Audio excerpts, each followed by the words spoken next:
बिस्मिल्लाहिर्रहमानिर्रहीम, अस्सलाम वालेकुम। कैसे हैं आप? उम्मीद करती हूँ आप ठीक होंगे जी। मैं हूँ आयशा, वेलकम करती हूँ मैं देसी तड़का विद में। तो आज आपके साथ शेयर करूँगी जी मैं जो मरीज़ हैं पट्ठों के दर्द के, जिस्म की कमज़ोरी के, तो जी उसके लिए ये बहुत ही फ़ायदेमंद है। घुटनों की दर्द के लिए भी ये बहुत ही फ़ायदेमंद है। फुल मखाने की रेसिपी आपके साथ शेयर करूँगी। सर्दियाँ आ गई हैं, चाहे आप इसको दूध में डाल के पिएँ, तो चाहे आप इसको इस तरह जिस तरह मैंने बना के खाए हैं ना, बनाए हैं, उसी तरह भी आप इसको एंजॉय कर सकते हैं। ठीक है, तो यहाँ पे जी हमने 1 कप फुल मखाने ले लेने हैं। तो उसे जी हमने ड्राई रोस्ट कर लेना है तकरीबन 2 से 3 मिनट के लिए। फ्लेम जो है वो आपने बिल्कुल स्लो रखना है, ज़्यादा हाई फ्लेम पे नहीं आपने इनको ना भूनना। ठीक है, तो इनको जी हम भून लेंगे 2 से 3 मिनट के लिए। फिर हम इसको निकाल देंगे जी एक प्लेट के अंदर। ठीक है, ताकि ये ठंडे हो जाए। ठंडे होने के बाद ना ये थोड़े से क्रंची से हो जाते हैं। ठीक है, तो फुल मखाने क्वांटिटी जो है वो आप अपनी मर्ज़ी के हिसाब से ले सकते हैं, कम या ज़्यादा वो आपकी मर्ज़ी है। लेकिन तो जी यहाँ पे जी मैंने 2 टेबलस्पून घी के ऐड कर दिए। आपने 1 टेबलस्पून देसी घी का ऐड कर देना। ठीक है, मैं भी यहाँ पे देसी घी का ही यूज़ कर रही, क्योंकि ये पट्ठों की कमज़ोरी के लिए, घुटनों के दर्द के लिए, तो इसके अंदर हम हर चीज़ जो है ना वो देसी ही डालेंगे। ठीक है, घी जो है वो भी देसी डालेंगे। तो इसके अंदर शक्कर भी मैं इसके अंदर ऐड करूँगी जो देसी है। चीनी डालने की ज़रूरत नहीं है।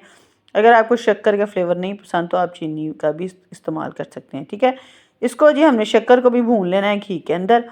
तो जी हमने इसको हल्का हल्का सा ना भून के, तो इसके बाद मैं इसके अंदर 2 से 3 टेबलस्पून पानी के ऐड कर दूँगी। ठीक है, तो शक्कर को ना आपने अच्छे तरीके से गुड़ ले लें। गुड़ को आप अच्छे तरीके से मैश करके वो इसके अंदर ऐड कर दें। अच्छे क्वालिटी का आपने शक्कर या गुड़ ले लेना। ठीक है, उसको जी हमने इसी तरह भून लेना है 2 से 3 मिनट के लिए इसको भी। तो फिर जी ये देखिए जी घी जो है वो अलहदा होना शुरू हो गया। तो अब मैं इसके अंदर ऐड कर दूँगी 2 से 3 टेबलस्पून पानी के। ठीक है, बहुत ही फ़ायदेमंद ये रेसिपी है। बच्चे भी बहुत ही शौक़ से खाते हैं, हर एक के लिए ये फ़ायदेमंद है। ठीक है, तो यहाँ पे जी हमने इसको ये देखिए जी अच्छे तरीके से जो है भून लिया था।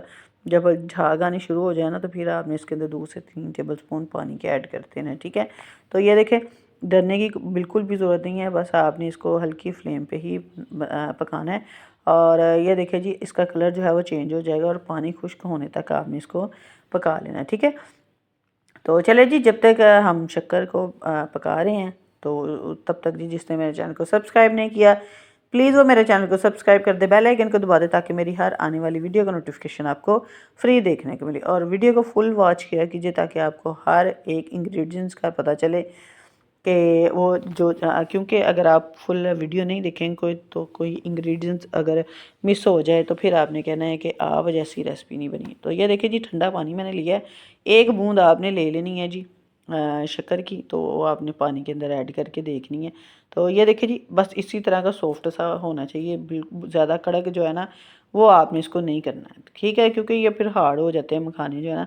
बस जी इसको आपने पका लेना है और इसके अंदर आपने मखाने जो है वो ऐड कर देने। कलर जो है वो आप देख सकते हैं, इसका ब्राउन सा कलर आ गया है, तो ज़्यादा जलाना भी नहीं है। तो बस ये देखें आपने इसी तरह इसके अंदर ऐड करके इसको भी भून लेना है। फ्लेम जहाँ पे आप चाहे बंद भी कर सकते हैं, क्योंकि मखाने जो है वो हमने पहले से ही ड्राई रोस्ट किए हुए थे। तो थोड़े से 1 टेबलस्पून मैं इसके अंदर तिल का भी ऐड करूँगी, क्योंकि तिल भी है ना वो भी बहुत ही फ़ायदेमंद है। अच्छा, ये ना जो फुल मखाने हैं ना ये स्किन को भी फ्रेश करते हैं। ठीक है, झुर्रियाँ जो वगैरह जो है ना वो बिल्कुल भी नहीं आने देते। तो मुझे थोड़े से कम तिल लग रहे थे, तो मैंने सोचा 1 टेबलस्पून और डाल दूँ। 2 टेबलस्पून मैंने टोटल यहाँ पे तिल के डालने हैं। ठीक है, अगर आपको तिल नहीं पसंद तो आप स्किप भी कर सकते हैं, लेकिन इससे फ्लेवर बहुत ही यमी आता है। तो ये देखिए जी पानी वगैरह जो है वो बिल्कुल ही खुश्क हो गया। तो अब हम इसको डाल देंगे जी प्लेट के अंदर। तो प्लेट में डाल के ना तो इसको थोड़ा सा खुला कर देंगे आपने। अच्छा, इतना इसको ठंडा करना है ताकि इसको ना आप टच कर सकें। और टच करने के बाद ही हमने इनको ना लहदा सा कर देना है सेपरेट। सारे के सारे मखाने जो है ना वो हमने सेपरेट कर देने हैं, ताकि एक एक अगर आप चाहें तो एक एक करके ना इसको खा लें, क्योंकि ठंडा होने के बाद ना थोड़ा सा ये कड़क हो जाता है। तो यहाँ पे जी अगर मेरी वीडियो अच्छी लगे तो लाइक कर दें और कमेंट में बताएं कि मेरी फुल मखाने की रेसिपी जो है वो आपको कैसी लगी और कैसी नहीं लगी। और एक और मैं आपके साथ रेसिपी शेयर करूँगी जिसको आप दूध के अंदर डाल के ना इसको एंजॉय कर सकते हैं, वो भी बहुत ही फ़ायदेमंद है अगर आप इस तरह एंजॉय नहीं करना चाहते। तो ये देखिए जी बन के हो गए जी तैयार, हमने कर दिया जी इनको डिश आउट।